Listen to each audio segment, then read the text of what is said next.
My name is John Henry O'Neal Jr. If you really truly knew me, you call me JJ, but now everybody calls me Grateful.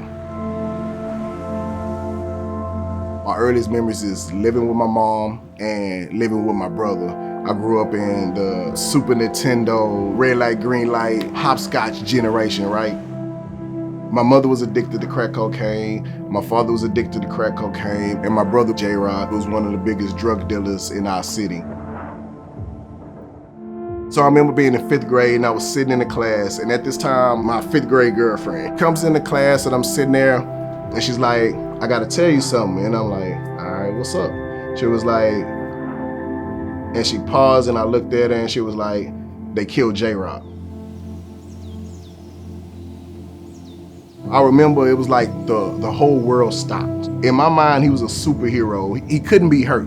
That's when like a switch went on. I ended up getting assault and battery on my freshman year in high school. Things just went, from worse to worse to worse. I remember my mother telling me that when she saw me, she could see death on me.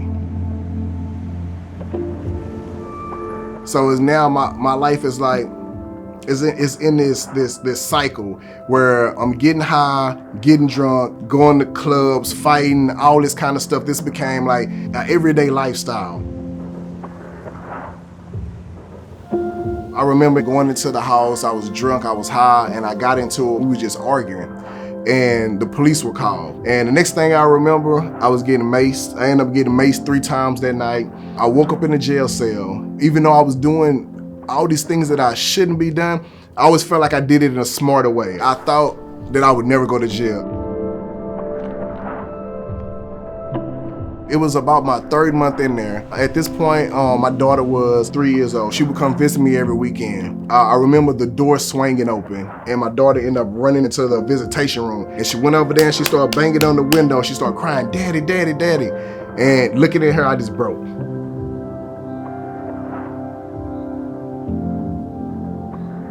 It took me to, I guess in that moment, to realize that how much pain I was causing her. I think that's what God used because he knew that's what worked.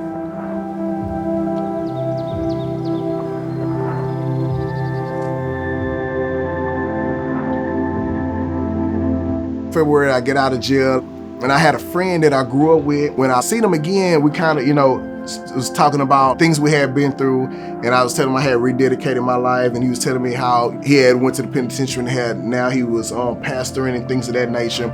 Every year, he would go back to his prison. So we go there, I spoke, I did my music ministry part of it. Then it was time for the altar call, and we end up on our knees. It's me right here, and it's some guy that I don't even know. And the guy looks at me and he said, "Hey man, I want to apologize." I say, "Okay, apologize for what?" He said, "Man, I want to apologize. I'm the one that killed your brother."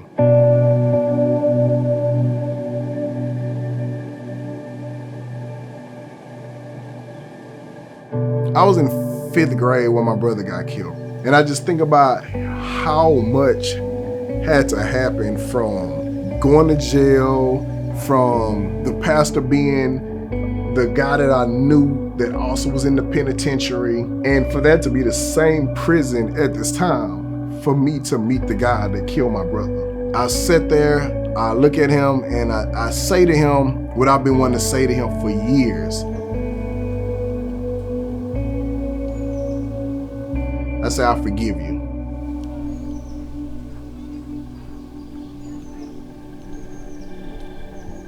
It was 20 plus years that God constructed